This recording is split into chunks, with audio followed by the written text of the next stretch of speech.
Apa sih tujuan berumah tangga itu? Kan? Kalau sekedar hanya untuk menikah, kapan akad, setelah itu ada apa? Setelah itu bagaimana punya aset yang baik, rumah yang cukup megah, ya, kendaraan-kendaraan yang memudahkan kehidupan. Setelah itu mau ngapain?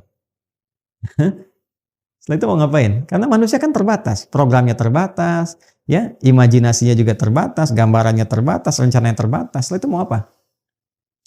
Kalau Anda ingin mencari jawaban, konsep berumah tangga yang lengkap, bahkan berkelanjutan dengan sifat yang abadi, dari mulai di dunia sampai kemudian kembali kepada Allah sampai di akhiratnya, Anda tidak akan pernah temukan itu kecuali dari bimbingan yang langsung Allah berikan. Karena Allah yang menciptakan kita, Allah tahu kita, Allah yang mengerti tentang kita, dan Allah yang maha memahami serta memberi solusi dari semua desain kehidupan kita dalam keadaan apapun, baik itu single ataupun sudah berumah tangga dan dalam kehidupan yang lebih kompleks. Jadi kalau kita menginginkan konsep kehidupan rumah tangga yang terukur, yang baik, yang kurikulumnya memandu kita mendapatkan kebahagiaan yang sejati, baik di dunia bahkan abadi sampai ke akhirat, gak akan pernah ditemukan kecuali dari bimbingan Sang Pencipta kita, Allah Subhanahu wa Ta'ala. Karena itu, orang-orang yang mau menjadikan visi kehidupan rumah tangganya yang ditujukan untuk kepentingan ibadah, maka Allah hadirkan ketenangan yang mendamaikan dalam kehidupan rumah tangganya. Disebut dengan sakinah.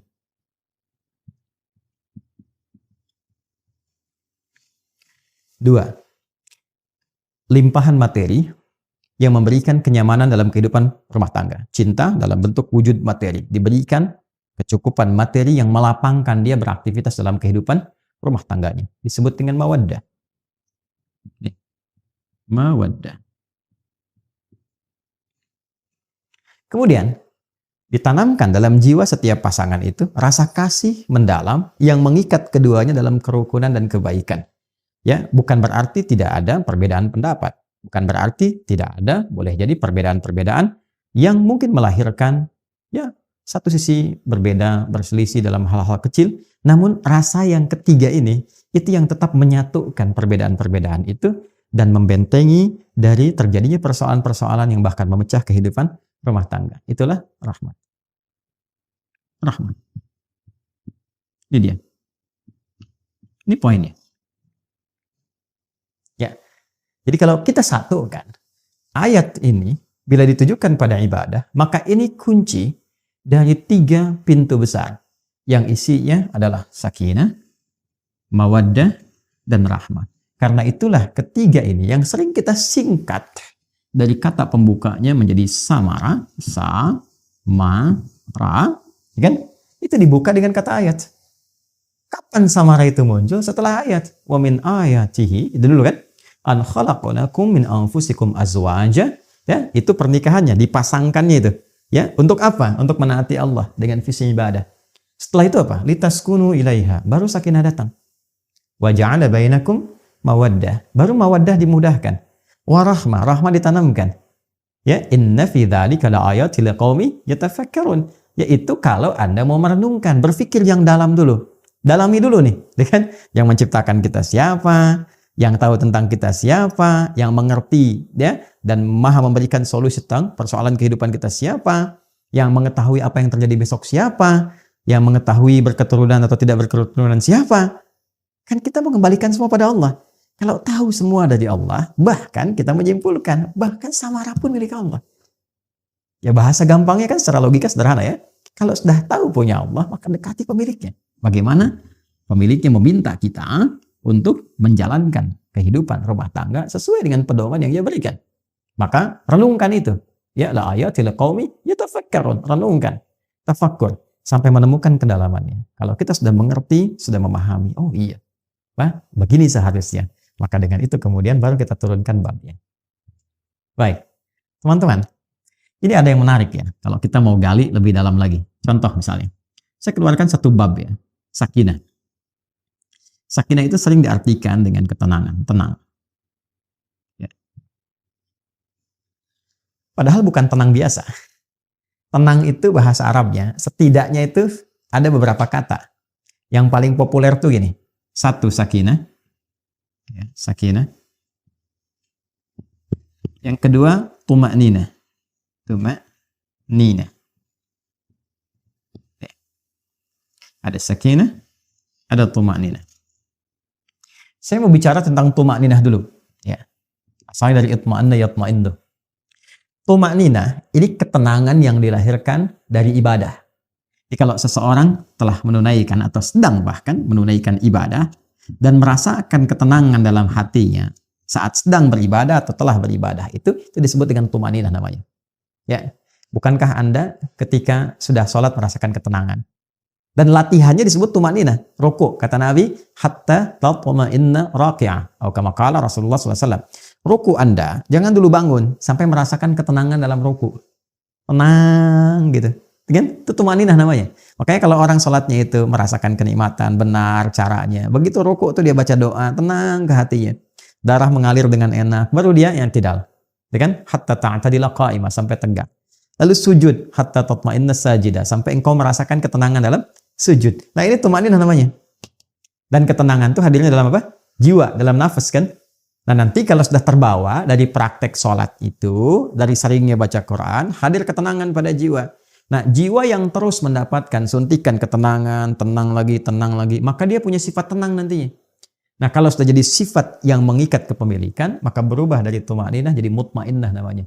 An-nafsul mutmainnah. Ini yang menjadikan dia saat pulang pun kepada Allah merasa tenang. Ya, karena ada ketenangan di dunia, kedekatan dengan Allah, pulang pun tenang. Maka dipanggillah dia dengan keadaan pemilik jiwa itu.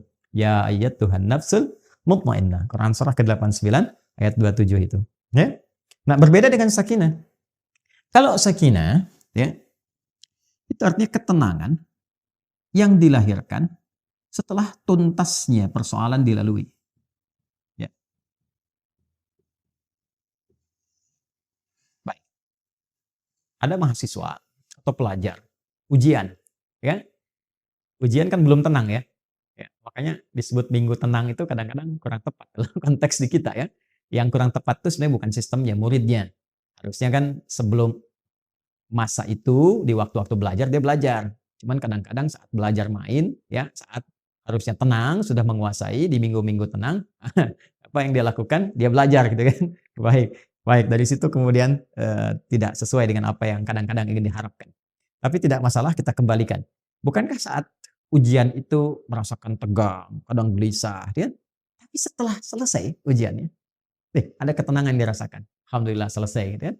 Itu ketenangan yang dihasilkan setelah melalui satu persoalan. Itu disebut dengan sakinah namanya. Jelas? Baik. Saya lukiskan lagi. Orang Arab mengatakan begini. Sakanatu syajaratu idza dhahabatir rih. Atau sakanatu safinatu idza dhahabatil amwaj. Ranting pohon itu menjadi tenang ketika angin yang menerpanya itu telah pergi. Atau mereka mengatakan kapal itu menjadi tenang ketika ombak yang menerpanya itu telah pergi. Dan airnya kembali tenang. Nah, ketenangan yang telah melalui perombang-ambingan, diombang-ambingkan ombak, pohon diterpa, naik, turun, kiri, kanan begitu. Setelah kemudian dia tenang lagi, ya, apa yang terjadi? Nah, ketenangan itu yang disebut dengan sakinah. Dan biasanya kapal yang banyak diuji dengan gelombang, bahkan gelombang besar, dan dia melewati itu menjadikan kapalnya kualitasnya lebih kuat. Ya, lebih mudah menghadapi persoalan-persoalan atau bahkan gelombang-gelombang kecil setelahnya. Semakin besar, yang kecil lewat. Ya, demikian pohon. Semakin diterpa anginnya kencang, ya, dia goyang dan dia tertanam kuat, semakin kokoh akarnya. Jadi ketenangan itu bukan sekedar melahirkan ketenangan setelah gelombangnya lewat, tapi setelah itu melahirkan satu kemantapan yang dengan itu bisa mengatasi persoalan-persoalan kecil di kemudian hari atau siap untuk menghadapi tantangan besar di kemudian yang lainnya. Maka itu disebut dengan sakinah. Ketika kehidupan di rumah tangga, ini yang akan saya sampaikan, disebut dengan sakinah, memberikan pesan kepada kita bahwa bukan berarti di rumah tangga itu akan hampa dari persoalan. Akan selalu ditemukan persoalan. Ini cara memahaminya. Jadi kalau tidak dipelajari dulu ini nanti kaget. Bukan berarti nggak ada masalah. Rumah tangga itu pasti ada masalah. Ya, yang paling ideal kan rumah tangganya Rasulullah SAW. Tapi coba lihat, apakah dalam kehidupan rumah tangga Nabi tidak ada masalah? Jangan salah, banyak persoalan, ya kan? Tapi dengan persoalan itu turun panduan pada kita. turun ayat, turun hadis, mengatasi ini bagaimana. Ya, kalau salah persoalan pemahaman bagaimana, salah komunikasi bagaimana, meluruskan yang ini bagaimana. Kalau ingin cari teman cerita ke siapa, kalau mengadu belum ketemu suami istri ke siapa mengadunya, ada semuanya. Gitu. Dan pahami ketika Allah menitipkan satu persoalan dalam kehidupan rumah tangga, pada hakikatnya bukan ingin menjadikan kehidupan rumah tangganya bermasalah, tapi Allah ingin memberikan satu ketenangan, kedamaian, ya, yang dihasilkan setelah tuntas persoalan yang dimaksudkan. Makanya kehidupan rumah tangga kan kalau sudah masalahnya tuntas lebih tenang dari sebelumnya kan, ya, dan dahsyatnya lebih mengerti tentang sifat-sifat pasangan atau dalam keluarga. Setelah itu punya ilmu yang baru, punya pengetahuan yang baru, masukan yang baru, ilmu yang baru untuk mengatasi tantangan berikutnya. Itu dasarnya. Tapi problemnya begini, bagaimana cara kita bisa mengatasi persoalan ini dengan mudah? Dan karena tidak sedikit masalah-masalah kecil di rumah tangga, ya kan, bisa menjadi besar dan menyebabkan persoalan serius ketika, maaf, seseorang tidak mengetahui cara menyelesaikannya. Yang ditampilkan kadang-kadang, ya, boleh jadi egonya. Yang ditampilkan kadang-kadang boleh jadi statusnya, bahkan juga hartanya, kedudukannya, dan sebagainya. Itu bukan solusi, teman-teman. Sepanjang ditampilkan kemampuan kemanusiaannya, maka sifat manusia selalu ingin bertahan dengan apa yang dimilikinya. Suami bicara A, istri bicara B. Ya, ayah bicara A, anak pun bicara B. Demikian seterusnya. Maka yang terbaik adalah kita mesti menanyakan kepada pengatur segalanya. Ini. Ya, maka ketika dikembalikan, sakinah itu kan sifat jiwa. Ya kan? Ketenangan itu kan sifat jiwa. Ingat, ketenangan itu bukan sifat fisik. Ya, pikiran tuh biasa, ya. Pikiran tuh bekerja terus, berpikir itu terus, nggak berhenti, berpikir. Apa yang memberikan kegelisahan dan ketenangan pada pikiran? Jiwa. Jadi perintahnya di sini semua dalam jiwa kita. Kalau dia gelisah berarti dari nafsu, ya kan? Kalau dia tenang, nyaman berarti dari takwanya. Itu di jiwanya. Jadi pikiran tuh normal saja. Dia beraktivitas. Seperti fisik pun diperintahkan. Fisik tuh gimana perintah dari pikiran saja. Ya. Nah, apa yang memerintahkan pikiran dan mengisinya untuk mengarahkan apa yang harus dilakukan itu, maka itu dari jiwa. Maka itu saya sering katakan jiwa yang tenang akan melahirkan pikiran yang cemerlang dan aktivitas yang membahagiakan. Itu poinnya. Boleh bikin status tuh. Ya. Nah, balik ke sini. Karena ketenangan sifat jiwa, yang punya jiwa siapa? Yang punya nafas siapa? Allah. Ya. Makanya sering kita katakan kan, ya, mengikuti doa Nabi sallallahu alaihi wasallam, ya muqallibal qulub, ya, tsabbit qulubana ala dinik, alal iman. Hai Allah yang mengetahui keadaan hati kami, kan? Yang membolak-balikkan hati, yang memberikan kedamaian pada jiwa. Berikan kami kemantapan dalam jiwa kami untuk menaati ketentuanmu, untuk beriman kepadamu, untuk konsisten pada dinmu. Ini poinnya. Nah, sekarang bagaimana caranya kita bisa belajar untuk menenangkan jiwa sebelum menghadapi persoalannya? Ini poin besarnya. Jadi ada orang-orang tertentu yang Allah berikan ketenangan paripurna dalam jiwanya, sehingga ketika dihadapkan pada masalah itu, dia bisa menyaring persoalannya, menjadikannya lebih kecil. Dan yang paling dahsyat, jadi ringan masalahnya sebelum dihadapi. Bukan gak punya masalah. Boleh jadi masalah yang sama, bagi orang lain besar, bagi dia tinggal senyum selesai. Itu poinnya. Jadi bukan gak punya masalah. Masalah dia ada. Cuma dikecilkan oleh Allah kadarnya, sehingga dengan kelapangan hatinya, itu menjadi kecil. Jadi kalau Anda punya cawan, teman-teman. Ya, cawannya besar. Apa saja Anda bisa masukkan. Dan jadi kecil di situ. Tapi kalau cawannya kecil, ya, yang kecil pun jadi besar. Garam sedikit itu asin semua. Nah, ada orang-orang yang jiwanya dilapangkan oleh Allah. Sehingga ketika dia menghadapi satu persoalan, perbedaan dengan pasangannya misalnya. Ya kan? Melihat keadaan anak dan sebagainya. Dia bisa melihat dengan hikmah. Allah lapangkan keadaan hatinya. Kenapa begini? Dia nggak langsung simpulkan, langsung keluar ini, itu. Dilihat dulu, dia bersikap dulu. Nih, lapangan jiwa. Ini mahal. Dan ini tidak mungkin bisa didapatkan kecuali lewat skema ibadah sini. Menghambat.